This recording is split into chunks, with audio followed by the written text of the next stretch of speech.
Welcome to Shriram's IAS. My name is Aman Sharan.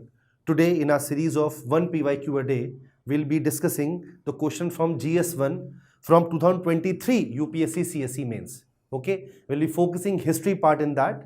Before starting this discussion, I must tell you about the offer which is provided by Shriram's IAS, which is of the 1:1 mentorship. Okay, इस mentorship में basically you can visit our offline center as well as you can contact us telephonically और इसके अंदर आप एक senior mentor से मिलेंगे जो कि आपकी जो यूपीएससी जर्नी है उसको और एफिशिएंट और इफेक्टिव मैनर में आगे बढ़ाने के लिए हेल्प करेगा. Okay, now let's look into the question which we need to discuss. It's the very first question from 2023 UPSC CSE mains. And what is this question? This question is, explain the role of geographical factors towards the development of ancient India. Geographical factors का या प्राचीन भारत के विकास की दिशा में भौगोलिक कारकों की भूमिका को स्पष्ट कीजिए.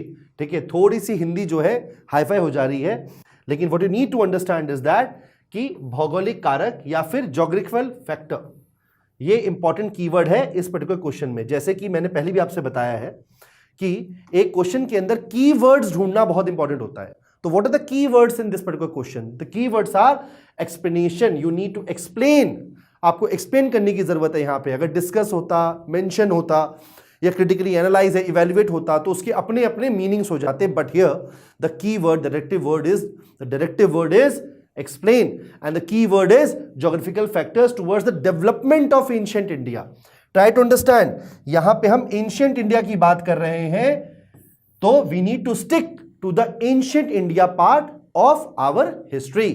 Okay, तो इन सब चीजों को देखते हुए आपको आगे बढ़ना है. Now let's look into the various factors which need to be taken care of in this particular question.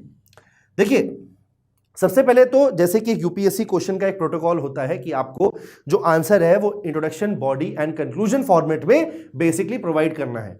तो इस तरह के क्वेश्चन में what could be a better introduction, क्या अच्छा इंट्रोडक्शन हो सकता है? तो for that you need to understand that you need to be holistic. You need to be guiding the evaluator that what you are going to write in the body of the answer. आपको एक basically introduction देना है कि आप actually body में क्या explain करने वाले हैं.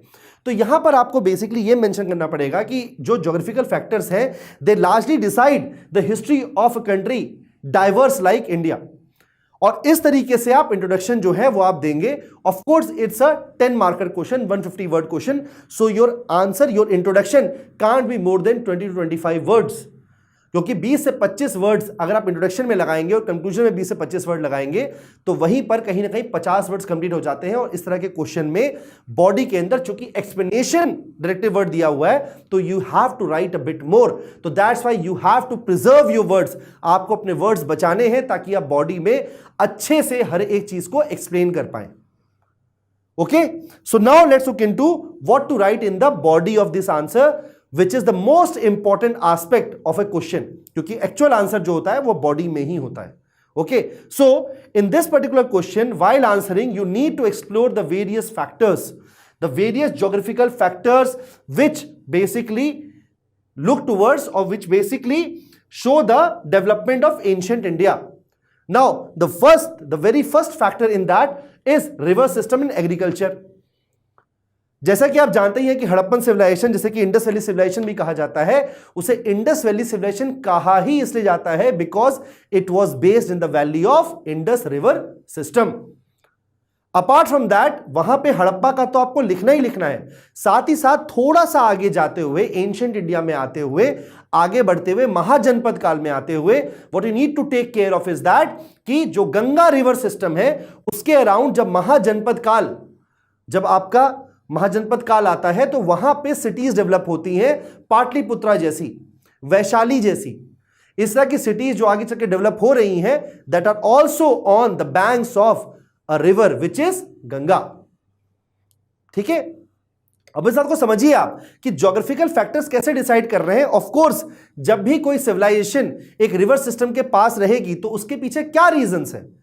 ठीक है, रीजंस ऐसे कुछ है कि we need to understand that river system के अराउंड दे गेट रिसोर्सेज. क्या रिसोर्सेज? फर्टाइल ग्राउंड मिल जाता है, एलुवियल सॉइल मिल जाती है, वहां पे एग्रीकल्चर हो सकता है, एग्रीकल्चर हो सकता है तो सरप्लस हो सकता है, सरप्लस हो सकता है तो ट्रेड हो सकता है, ट्रेड हो सकता है तो सिविलाइजेशन डेवलप हो सकती है. Got it? So this is how you need to explain the very first element of this particular question, the very first geographical factor. Now what is the next factor which you need to explain? The next factor is about monsoon climate. You all need to understand कि जो monsoon climate है उसका एक बहुत major role है in the development of ancient India. जो monsoon winds हैं they cause rain. वही rain का कारण बनती हैं और rain का कारण बनने के कारण what actually happens is that agriculture is possible. Again we are coming back to agriculture. और क्या रीजन है मॉनसून क्लाइमेट का? पुराने जमाने में मॉनसून क्लाइमेट या मॉनसून विंड्स का सहारा लेकर ही the various traders they used to travel towards India. Okay, so it was a trade facilitator also. Try to understand. जो साउथ वेस्ट मॉनसून है उससे वो आते थे और नॉर्थ ईस्ट मॉनसून के साथ वो वापस चले आते थे. Okay, so this is how the trade used to happen. So this also you need to take into perspective. Okay, so कहीं ना कहीं जो एग्रीकल्चर है, सिविलाइजेशन, एक जो सिविलाइजेशन है वो खाएगी तो खाना तो पड़ेगा उन्हें, तो वहां पे जहां पर खाने का फैक्टर आता है वहीं पे सरप्लस का भी फैक्टर आता है और ट्रेड का फैक्टर आता है. और ये सारी बातें जो हमने रिवर्स सिस्टम में एक्सप्लेन की वो अगेन लागू हो जाएंगी in the case of monsoon climate. Now what else you need to take care of? The other aspect of it is natural frontiers. What are those natural frontiers?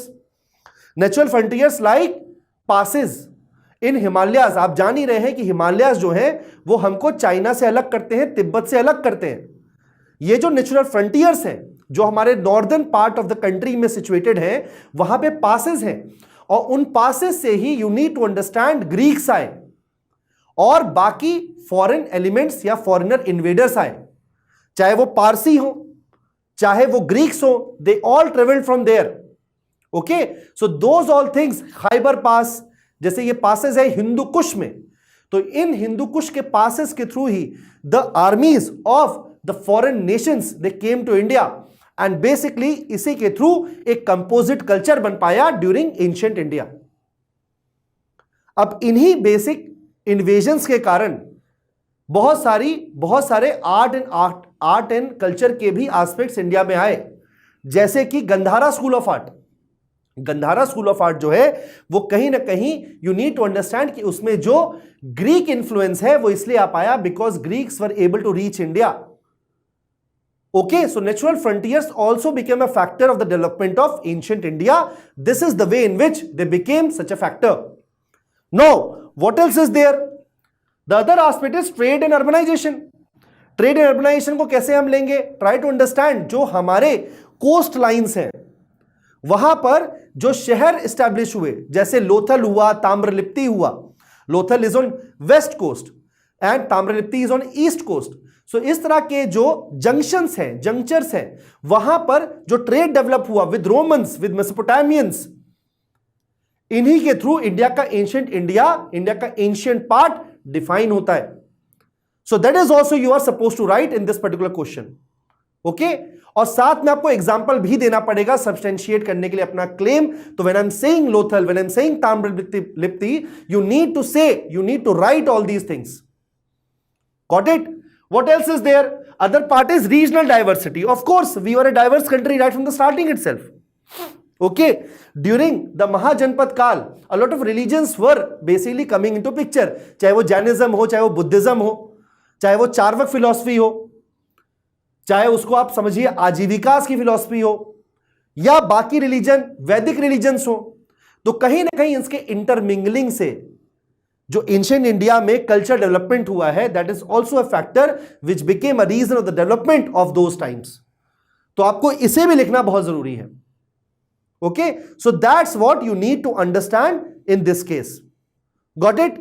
Now, while summarizing all these parts, you need to understand, you need to be specific about the composite culture and what are the developmental achievements of ancient India, and that's what you need to write in the conclusion. Conclusion में आप क्या ऐसे value addition कर सकते हैं? You need to do value addition by mentioning that we are such a great generation right from the starting itself, we are such a great culture right from the starting itself, we had diversity even during those times. और आप हड़प्पा के urbanisation को explicitly mention कर सकते हैं being the first urban city in the whole wide world. उसके अलावा गंगा किनारे जितनी भी सिटीज डेवलप हुई during the last phase of we can say before Christ era, तो उस टाइम पर उसको ही मेंशन करना जरूरी है कि वहां पे जिन भी लोगों ने विजिट किया, चाहे वो मेगास्थनीज हो, उसने किस तरीके से how they describe the cities like Pataliputra, और इसी तरह you can explain the importance of all this period and the developmental efforts during these periods in these regions. Got it? And that's how you need to conclude this question. Okay? I hope this session was fruitful for all of you. That's it from my side. Thank you.